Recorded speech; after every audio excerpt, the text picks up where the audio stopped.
we've been looking at John Shelby Spong's book, Unbelievable. And of course, his main thesis throughout all of this is that we are long overdue for a reformation.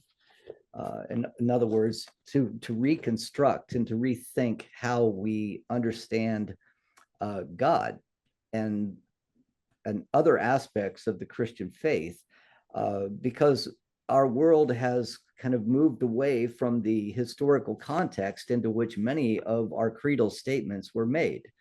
If you are living in the 4th century, for example, when the Nicene Creed was put together, you had a particular understanding of the world that had the earth at the center of the universe, and demons inhabited people's bodies and things like that. And we're well past that now. We clearly know, except for some flat earthers out there and the so-called Foursquare gospel folks who think that the world is flat and has force, it is square.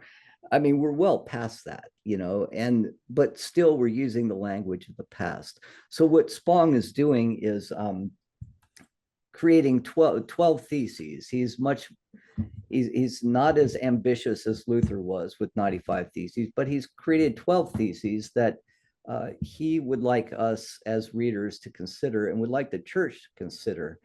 And I can't remember if I said this before, but this is so enjoyable for me because, his perspective is really bringing me back to my graduate school days when, the very theologians that he's talking about here, and Paul Tillich, my mentors at Vanderbilt were the proteges or the students of many of these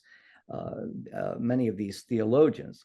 So it's fun to just see a somewhat systematic construction of a theology that was just part and parcel of my life for so long. But as you know, it's rather provocative. It is not going to sit well with very many people. The seeds that Spong is trying to plant are going to fall on rocky and dry soil for the most part. But as we tend to be a fairly creative and forward-thinking and progressive group, I know that this will be great content for conversation. So we have looked at the first of these theses about God, and it's basically simply this: that most God talk in our liturgy and conversation has become meaningless for the reasons I just mentioned. What we must do is find the meaning to which the word God points. So he's going to spend about 4 chapters talking about how to do that. But about it's about 6 chapters, but the first 3 of those chapters, he's going to give us a little, historical background. And talked a little bit about this last time, that if we go to the church, there is a huge divide between the pews and the academy. What people are learning in the seminaries, for example, a lot of postmodern and post-structuralist thought that doesn't translate well into the pews. In fact, if you tried to, preach a lot of that, people would just up and leave. So Spong asks, how did we get to this point? And essentially, he's asking the question, how did we come to the point where we are looking at the Bible and we're looking at human experience and we're looking at theology from a very scientifically informed perspective? Because that's really where the rubber meets the road. We live in a world where daily we use the tools of science and critical reason to help us, just adjudicate the world that we live in and understand it. But religion is its own little bubble using language and the worldview from the past. How can we pop that bubble and bring our Christian religion into the present?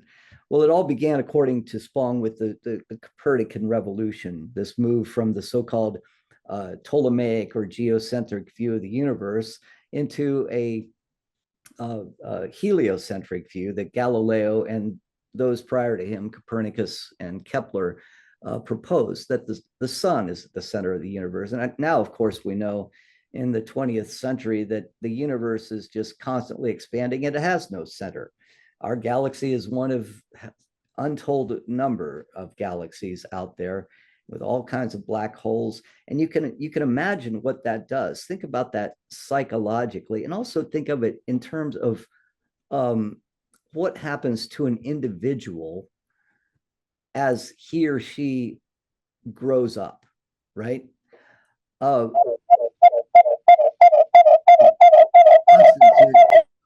there you go. I muted you, Constance. Think about what happens to an individual as he or she grows up. It's very simple. And this is really Freud. We're going to jump into him. It's very simple to imagine that you are the center of the universe, right?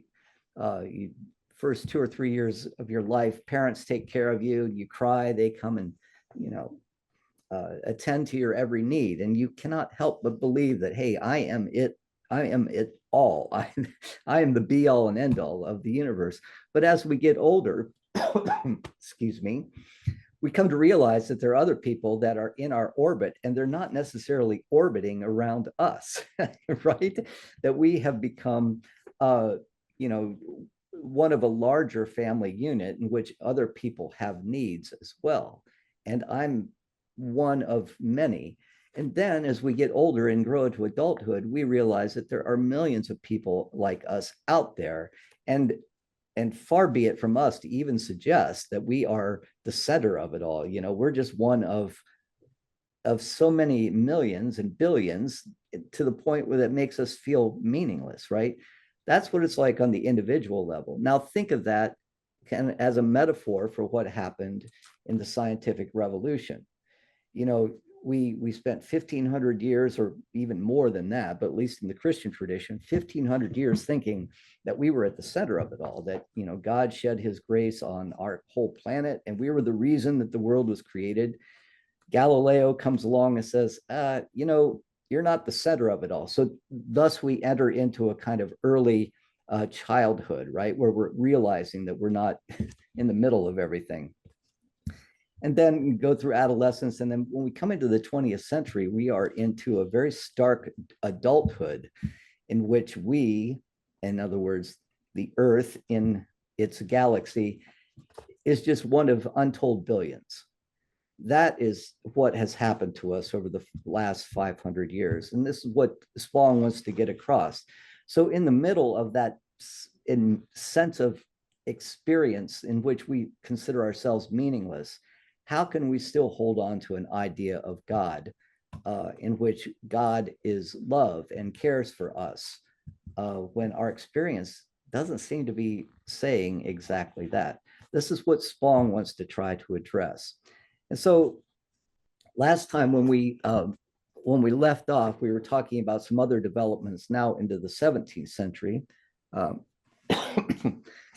Galileo was in the early 16th century, 1564 to 1642.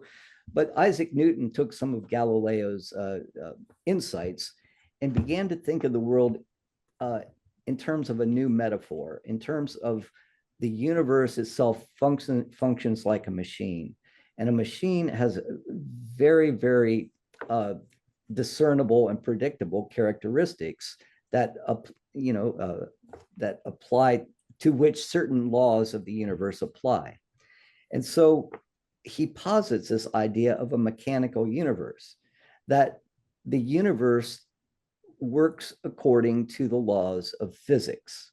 You know, the first law, second law of thermodynamics, inertia, all of these things come into being with Newton in many. Well, actually, the Greeks were doing a lot of this beforehand, but Newton is able to mathematically provide reasons that he can explain the universe as a machine.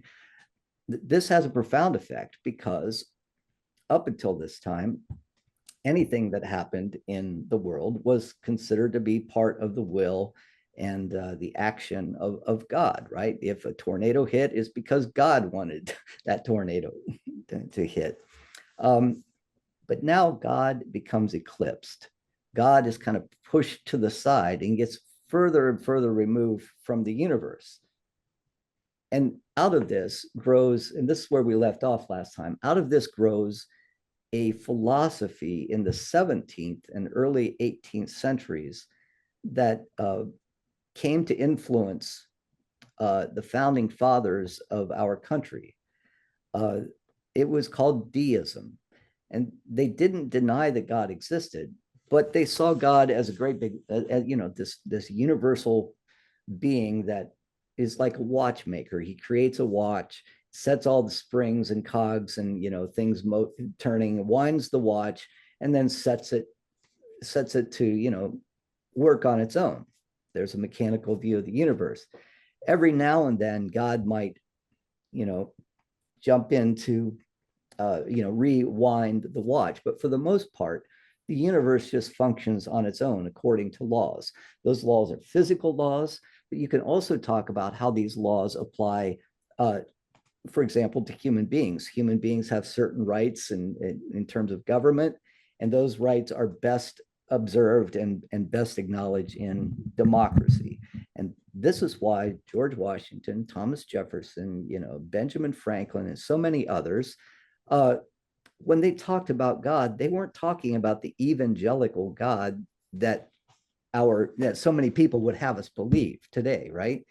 They were talking about God the watchmaker. That is the God in whom those founding fathers trusted. To suggest that evangelical Christianity was the foundation of our nation is to really to think anachronistically. Evangelical Christianity really doesn't come along until about the late 19th and early 20th century. And I think Thomas Jefferson would be aghast to be accused of believing in the God that evangelicals now believe in, to whom we pray for miracles and things like this. Remember that Jefferson was the one who wrote his own Jefferson Bible, his own New Testament.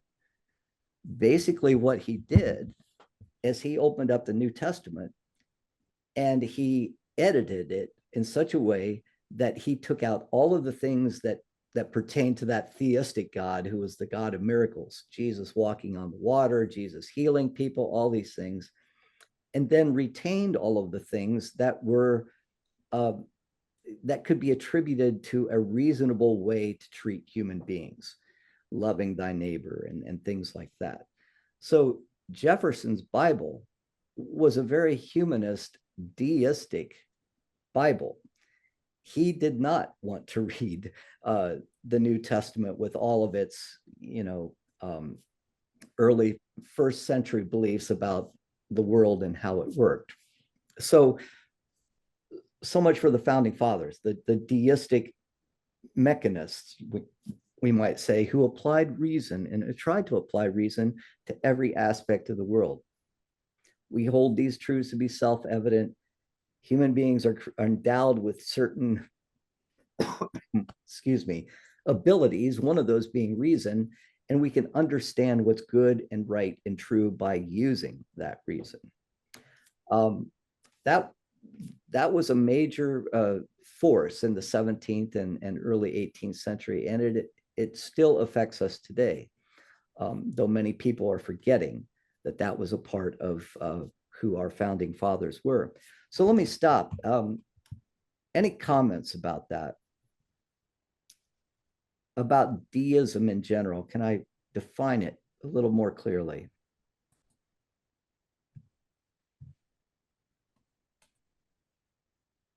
Okay, well then, when we think about the 19th century was an incredibly tumultuous period. And there are the big three that we usually have to deal with, and that's Charles Darwin, Sigmund Freud, and Friedrich Nietzsche.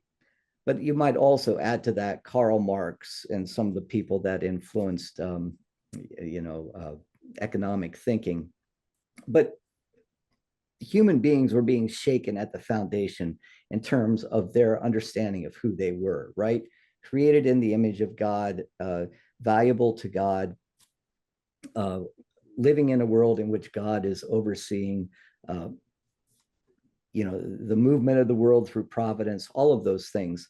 Well, along comes Charles Darwin, and you know about Charles Darwin pretty well. So uh, I won't, try to explain natural selection and all those kinds of things. But basically, Darwin said, and remember, Darwin was an Anglican himself. He struggled with this. He wasn't a straight out atheist, but he struggled with this. And he said, when I look at the development of the beaks on finches in the Galapagos Islands, the only way I can explain this, well, there are two ways I can explain it. One is the easy way. That's the way God wanted it. The other is the way that applies critical reasoning to this idea that, you know, the beaks of the finches on this island compared to the beaks of the finches on this other island, they are adaptations to their particular ecological context. For those finches who have a larger beak that can crack open nuts, for example, on this island where nuts are plentiful, they have a biological advantage to propagate their genes. So over time and over periods of geological time, you can see how adaptations to the environment are favored in species according to their physiology. If you have a big beak, you can crack open nuts. And if those nuts are plentiful, you have a lot to eat. You have a small beak and you need to crack open nuts. Those nuts are plentiful and you can't eat them. Guess what? You're going to die out. Your genes just do not propagate themselves. Go over to another island where there's another, context, another ecology, and you have a different type of adaptation, even in the same species, to the point where those adaptations become so diverse that new species evolve. Darwin said, this makes perfect sense to me. And not only does it make perfect sense when we apply it to birds, but it could also apply to human beings as well. I mean, who is to say that over a period of geological time, over millions of years, we have not evolved from so-called lower life forms, from the hominids? We certainly have a lot of features, right? Well, then this really raises the question of human identity, right? If we evolve from a so-called lower life form, then what about this special day of creation on which we were created and God breathes the breath of life into us? All of a sudden, our uniqueness comes to be questioned. And not only that, well, you probably know that there were some pretty strong responses to this, not least of which came from Princeton Seminary. Yeah, this is a Presbyterian seminary. In the 19th century, Princeton Theological Seminary was the heart of what we might call fundamentalism. And they responded quickly, swiftly, and adamantly to these suggestions that were coming from over there and over there across the pond in England. And they wrote basically a manifesto establishing the fundamentals of the Christian faith. And this is where we get Christian fundamentalism from. Then, of course, later on, the Scopes monkey trial brought this into a kind of its own cultural war in the 1920s. But the battle lines were drawn. Clarence Darrow on the one part, and then William Jennings Bryan on the other, if you want to put it in those terms. But the scientists versus the fundamentalists. And essentially the fundamentalists said, don't try to apply your head to this. You just simply believe it, right? And it's a shame that Princeton Theological Seminary was kind of a force behind that, because that was the Presbyterian seminary at the time. But look at what this does.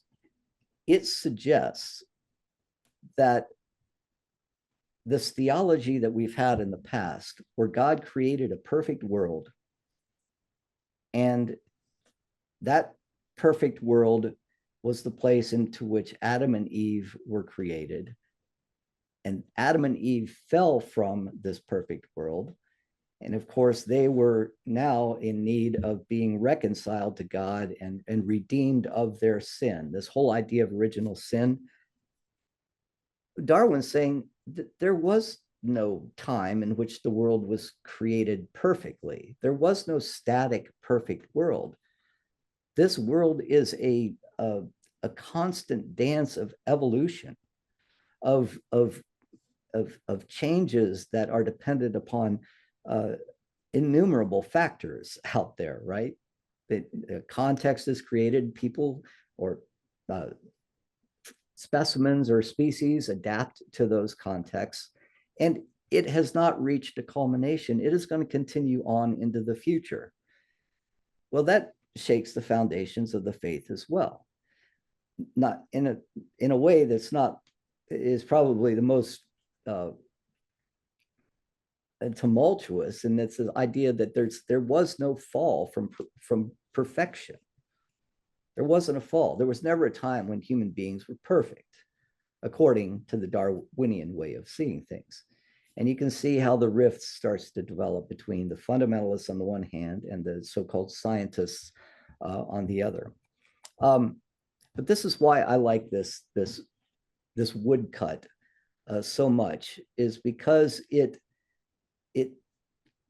talks about, it demonstrates in its imagery the transformation that took place from a kind of a pre-scientific worldview in which the moon and the stars all were part of God's creation, and the earth was at the center of all things.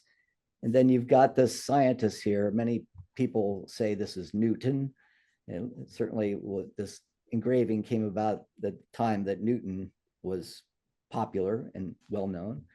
And Newton breaks through the veil, and you can see him. He's sticking his hand through. He's sticking his head through. And what does he see on the other side of the veil? Is this mechanistic universe that runs by the laws of nature. And it won't be long until that universe can be explained without the hypothesis of God being part of it. That universe could come to be explained by the end of the 18th and beginning of the 19th century. People were starting to say, well, wait a minute, how does God fit? Do we even need a God? And this, of course, culminates in Nietzsche's God is dead comment. God is dead and we have killed him. Must not we ourselves become gods to be worthy of such a task? Good old Friedrich Nietzsche. So comments or questions about this? Please tell me if I don't know. Just give me some insights on whether or not I'm telling you things you already know or I'm talking too fast. Hard for me to know sometimes. Well, let's go on. Go ahead. Over millennia that human beings have had a real need to try to find certainty in an uncertain world. Exactly. And that world has been uncertain for a long, long time. And the fact that change acceleration, we're seeing that today, maybe in this election, well, not maybe, in this election, there are a lot of people who are simply defaulting in many ways to certainty. And maybe authoritarianism is one way to, in their mind, yep, to achieve that. Oh, I couldn't agree more. And of course, this what you just said is, people are looking for certainty in the world. This is what Spong's thesis is this is why religion is created in the first place, because human beings, and we're going, that's exactly where we're going. Human beings need that certainty. There are some who are trying to combine that certainty of kind of the evangelical fundamentalism with the political foundation of nationalism, and then hold up an authoritarian ruler that will provide all of that certainty. Not, the evidence to this is so clear when, I don't know if you all read the New York Times, but there's this incredible uh, uh, article in the New York Times just this morning laying out all the facts about tax cuts, about crime in America during the Trump versus the Biden administration, all of the lies that were told during the debate, which Joe Biden rightly said, "Why are you focusing on on my performance when all of these lies are being told?" It doesn't matter to the followers. You can put those charts in front of them all you want, right? And this is the breakdown of the scientific system itself, right? People have come to the point where this worldview that we're talking about, the development of the scientific worldview, where numbers can explain, phenomena through the scientific method, even that is coming to break down because facts don't matter. You can show them facts. You can show where those facts were collected. They will choose to believe what they want to believe, right? And this is the problem that we have with Spong's approach and emphasis upon experience. I think it's great. I think experience is a wonderful place to begin, but there are some pitfalls to it. One of those pitfalls is that experience can lend itself to its own form of individualism as well. My experience holds a certain amount of facts, but somebody over here, her experience might have alternative facts, right? And so you end up with a kind of a hyper individualism or solipsism, where your reality is the only reality that exists or that matters, right? There has to be some way to tie our experience together. And this is where I will be continually pushing Spong, right? Um, I think he's right to note that in the 20th century, it's not Bible, it's not scripture, it's not tradition, it's not even so much reason, but it's experience, people's experience of their religion that's important. How can we talk about that experience? Well, the first thing to do is establish some sort of common experience that we all have. And I don't know that that can be done. That's the difficulty. I don't know. Denny, do you want to say anything to that, or since you're the one that started me on that little rabbit hole? All right. Yeah. Go ahead. One other dimension of that is so many people really seek comfort, and I'm feeling in this election that if people who have gone off the edge feel comfortable with it, there is no way you're probably ever going to convince them unless they convince themselves. Right. Yeah. Yeah. Yeah. And that's the scary part, right? That you can put all the data in front of them in terms of climate change. I choose not to believe it. Yeah. What is that Melville short story about Bartleby the Scrivener, right? Actually, sir, I prefer not to. I prefer not to believe that. It's just, it's maddening. Well, speaking of maddening, I'm thinking of the next slide. Actually, here's where Spong comes down on this, at least in terms of the Darwinian perspective and the effect that it had on the late 19th and early 20th century. If the story of human life is one of unfinishedness, as Darwin suggests, incompleteness, rather than a fall from perfection into sin, then the work of God is not to save us from our sins, but to bring about human completeness or wholeness. So now we're looking at a process instead of a once for all event, right? We are looking at a process that is, the world is moving in the presence of God and perhaps by the hand of God, you might say, but towards what? It's human completeness. And I would say creation completeness as well, not just human completeness or wholeness. This is the Jewish idea of shalom. The work of God is not to save us from sins, but to bring about human, and I would say creation completeness or wholeness. God cannot logically rescue us from a fall that never happened, nor can God restore us to a status we never possessed. So, what does it mean to say God was in Christ reconciling, or to insist on the centrality of the doctrine called the incarnation? This is going to have to come into question too.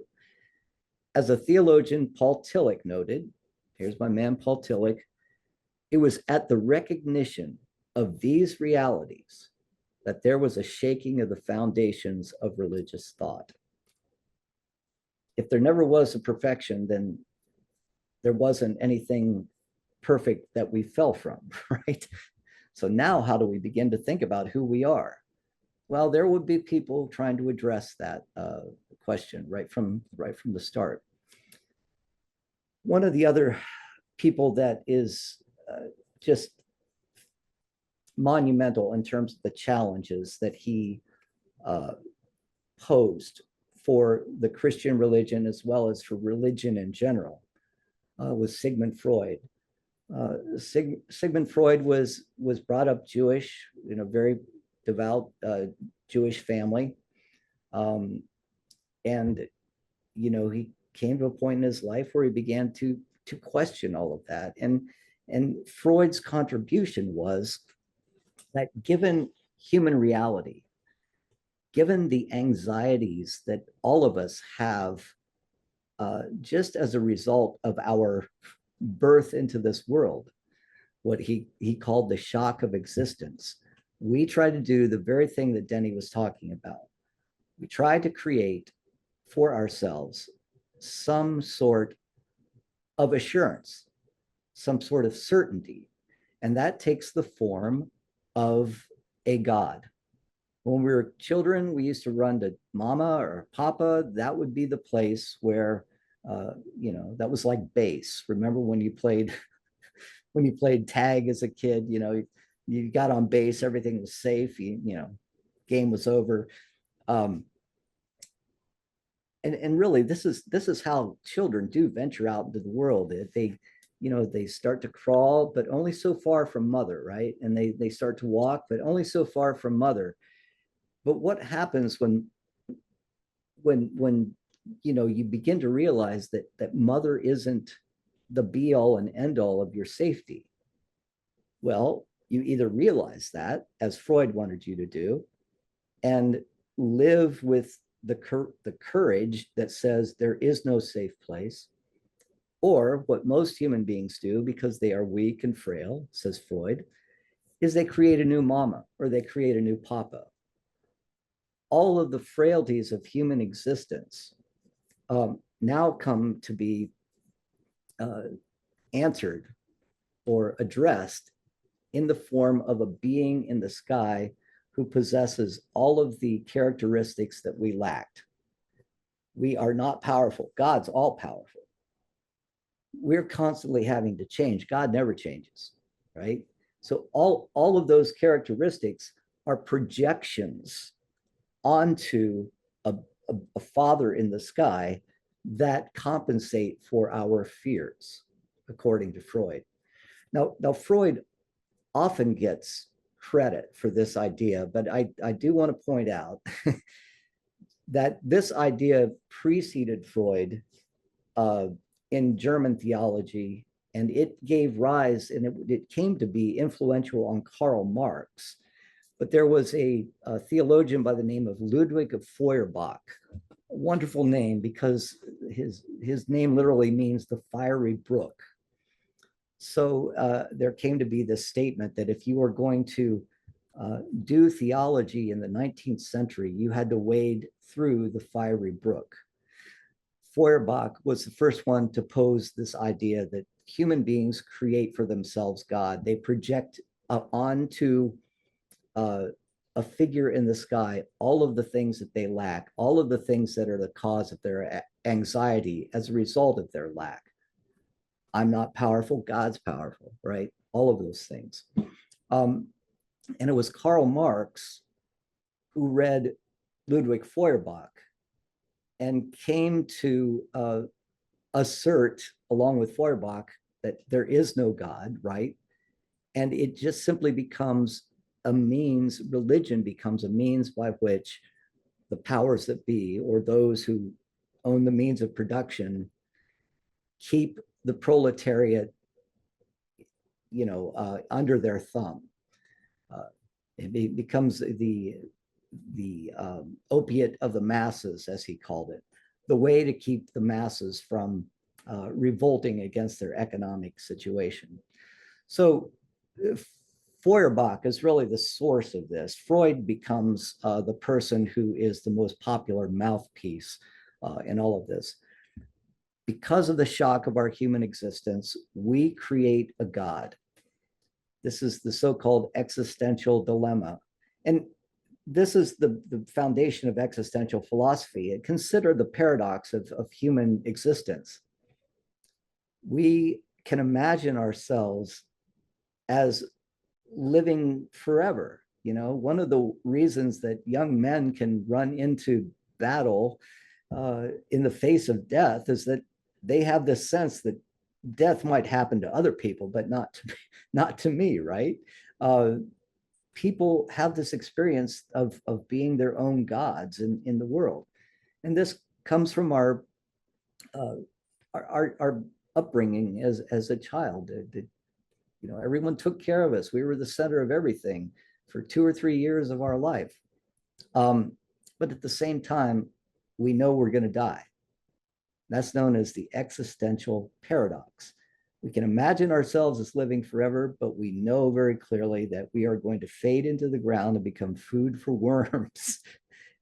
And so we create that safety net. We create a God. And just as children will manipulate their father, we also create rituals to try to manipulate the Father God, right? Liturgy becomes flattery. I don't know if you've ever seen the Monty Python movie, The Meaning of Life. they create this liturgy, which doesn't sound too far-fetched, an Anglican liturgy. Oh God, you are so great. We just want you to know that we're all really impressed with everything that you can do. But we flatter with the liturgies. You read the Psalms, how wonderful God is. And then we create rules to ensure that we are not, according to Freud, we create rules that are associated with our religion to assure that we're not going to fall out of God's good favor. And we somehow know that we are always going to be falling out of God's favor. So we create what's called a confession, right? So if you go to the priest and confess before God, then God will accept you. All of this is just a huge projection, according to Freud. Therefore, if you want to live authentically, get rid of religion. And this is what Marx did. God becomes institutionalized and it just becomes a means for manipulating people. So this is not where Spong wants to go, of course, right? This is where a lot of us in the world have ended up. In fact, many of my closest friends think I'm a fool because I still believe in a God and I still go to church.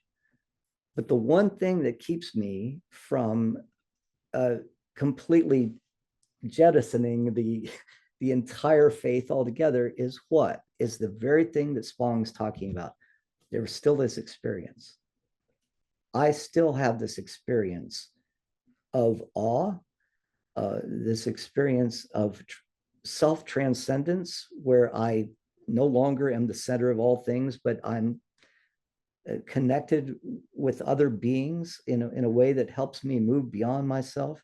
There's still this experience that I have to explain, but also if it is a perpetual experience, I have to come up with language that's going to give it meaning.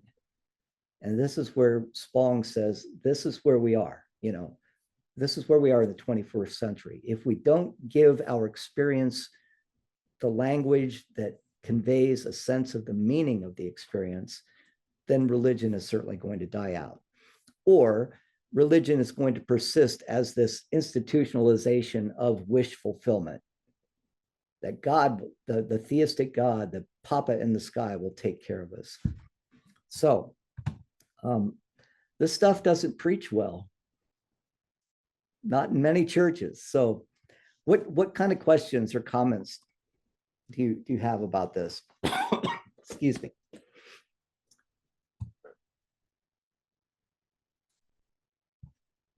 Well, Spong's got a, Dan, I am Yeah. fascinated when I hear people say, take God in, or let God in, or take God out. Mhm. Essentially, they're acting as if God doesn't have any agency. But it Right. always says to me a little bit about it's, and in fact, I thought of it when you were reading the quote from Yeah. Spong about it isn't logical that God would do this. I think that God transcends logic, but I can't express course. why I think that. Well, what a wonderful segue into the next chapter that Spong, what you just said about God transcending logic. Because what does logic do but try to, our world is constantly changing, but what logic does is try to take very static and absolute ideas and work with them in a way that is going to produce results. That's what science does, right? Let's come up with laws that we can be assured of, the law of gravity, or second law of thermodynamics, or whatever. And then we can build on those. We can add our technology, and then we can effectively manipulate our world in a way that we had not been able to before, you know? And this is a very powerful human construct. It turns us into gods ourselves. And you think of the prime example, or the most extreme example of that is Oppenheimer's little toy, right? The atomic bomb. All a matter of logic being taken to its ultimate extent. But there is, in the Western tradition, again, I keep coming back to my graduate school days, because this is where I've flourished. I just love this this tradition that was basically an outlier in all of Christian theology. It's called apophatic theology. Most of what we say about God is in positive terms. God is a father. God is a judge. God is this and is that. But those are terms that are very static terms, right? When we use language, what we're trying to do is apply a concept to a particular object, and that concept will not change. And therefore, we can live with some, sense of order or equanimity in the world, right? But the object, all of the objects around us are changing all the time. So, this gets into philosophy of like epistemology and things like that, where how do we know what we know, right? But here's the thing: all language is metaphorical. All language is an approximation, is an attempt to give us an intimation of the thing towards which that language points. What apophatic theology does, this is the Western mystical tradition. When they want to talk about God, they have to talk about God in terms of what God is not. Because God is constantly changing. God is being itself. Think about this. There's this little tune in the South, and I can't remember who wrote it. It's probably a little traditional song, but I remember John Hartford played it on a banjo. But it's so true. You can run for your life. You can run from the heat. You can run from your wife, I should say. You can run from the heat, but you can't run away from your feet. Now, what in the world? What in the world are you talking about, Dan? Your feet are the sine qua non, as they say in philosophy, they are the assumption that comes with running. You can't run without feet. The same, and therefore you can never run away from them. The same thing is true about God. God is not a being, but God is the foundation of all being. So you can't say that God is this, because it eliminates the idea that God, the foundation of all being, is also that, right? So God is the very thing that you can't run away from. God is the feet you can't run away from. So the language that we use is always going to fall short. This is why poetry is so important. This is why the Psalms are so important. Now, look how far we're getting from scientific language. Scientific language is very precise. And not only do we have black, but we have, 5 or 6 different shades of black, right? But now what apophatic theology says is that anything you say about God is only going to be a metaphor. And this is why in the 20th and 21st century, metaphorical theology became so important. And this idea of trying to describe being itself, God is the foundation of all being, lends itself to something called panentheism. Theism is the idea that there's a God who's an object, or God who is a subject who creates the world, right? And there's a distance between those. But panentheism is the idea that all things exist in God.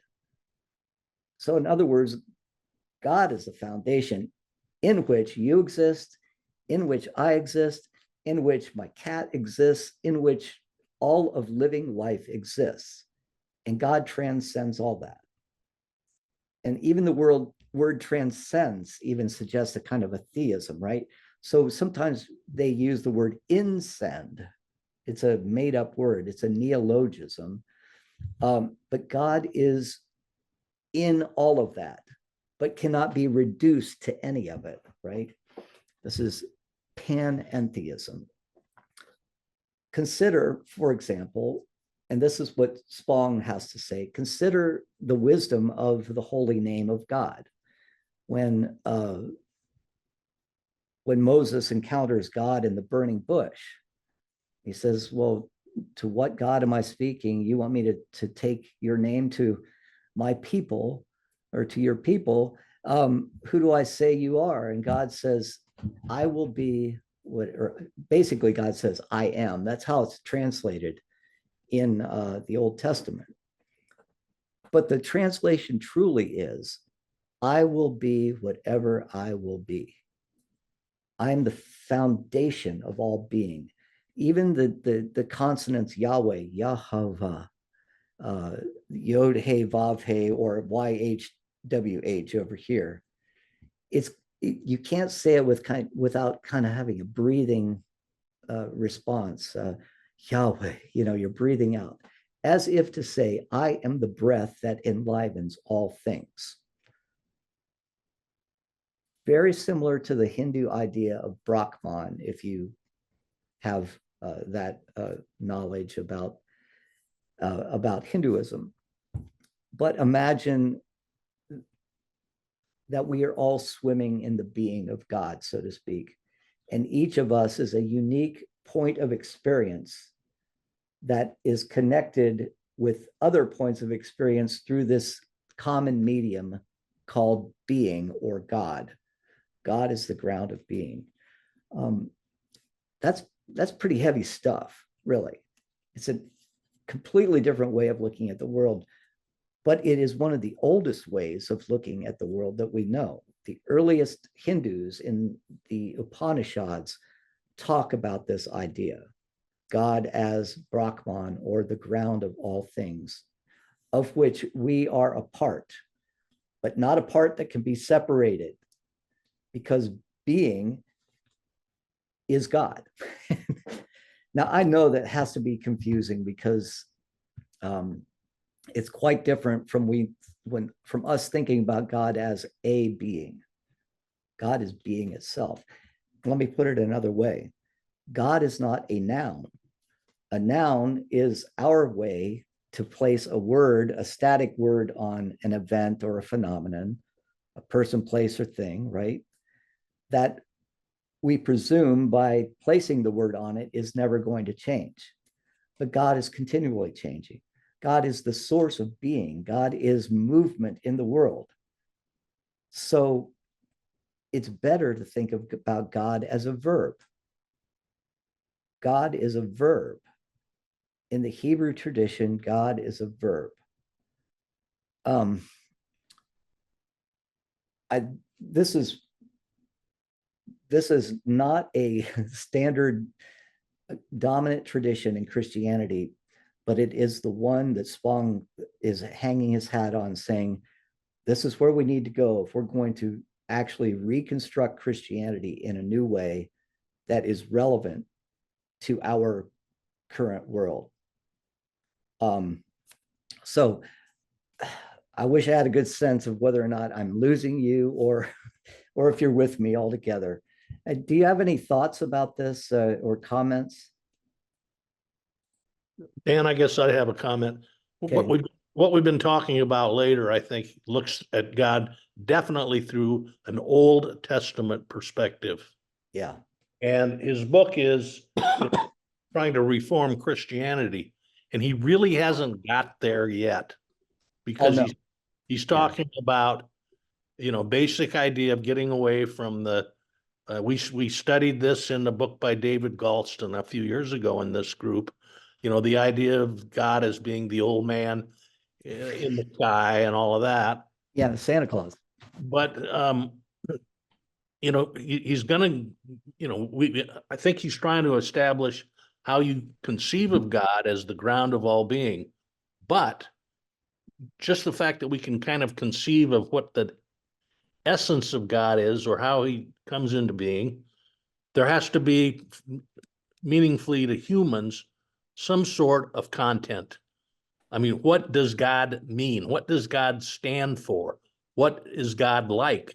And that's where, in Christianity, that's where Jesus comes in. Right. And Exactly. so that's the leap that I think he's gonna make. Yeah. But I think it's really great to see that how much of the Old Testament is still relevant to these, so-called newfangled ideas of God. As you point out, the newfangled ones are, in the Yeah. 19th century, but a lot of it is based on a like the understanding of Yahweh. Yeah. That there's nothing big guy in the sky about the concept of Yahweh. No. And that's the other concern I have about this idea of ground of being. And you hit the nail on the head when you say, well, how can we begin to think of God as, because one of the real hallmarks of the Christian tradition is God is being as a personal God, right? Not a God who is your monogram God that you manipulate, but God whose love is like human love, God who has qualities that are the best qualities of our higher angels, as Lincoln says, right? This ground of being hasn't gotten there yet, right? This is just a very nebulous idea about which we can say very little unless we use metaphor. And so, any comments about that, Mac? Well, and Tillich's near contemporary Karl Barth, as we've mentioned before, would say you really can't say that much about God, period, because he's God. Yeah, right. Exactly. Well, I was hoping to get through all of this, but we didn't. So when we come back next time, we will read chapters. Let's get into the second thesis on incarnation. And of course, I'd like to conclude here as well with what Spong has to say about being and love as what enhances being. But the part 4 is thesis number 2 on Jesus Christ. If God can no longer be thought of in theistic terms, then conceiving of Jesus as the incarnation of the theistic deity also has to become reconstructed. And so that whole section, I'm sure if you read into it up until the next thesis, which is only about 75 to, it's only about 14 pages. We should be good. Up to page 89. So, okay, well, thank you, everyone. Any other comments before we go?